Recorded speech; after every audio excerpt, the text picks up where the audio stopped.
Sekarang macam tadi, konsep sudah kamu tengok, sudah in guna jari saja.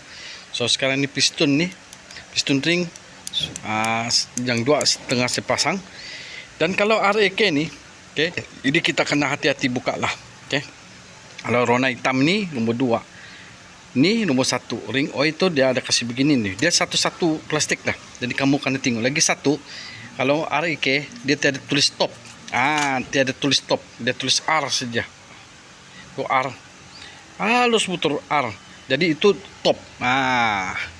Okey. Itu top. Jangan terbalik. Kalau terbalik adalah cerita dia tu nanti tempinai. So macam biasa tempinai. Memang saya akan ikut jam, okey. Ring pertama tu memang jam 11, ring kedua tu jam 5, yang tengah-tengah tu yang spring tu. Dan zero ni ini jam 7, jam 1. Ring oil lah. Dia tumpah minyak di sini, dia tumpah minyak di sini.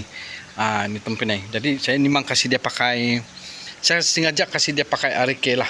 Sebab saya mau ini engine balik kepada dia punya horsepower. Sebab ring oil ni memang sudah terbukti ya tempinai. Terbukti keras.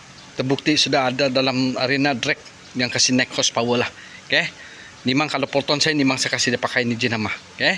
Jadi sekarang ni saya in masuk semua, nanti kita tengok macam mana dia punya keputusan. Okey, alright.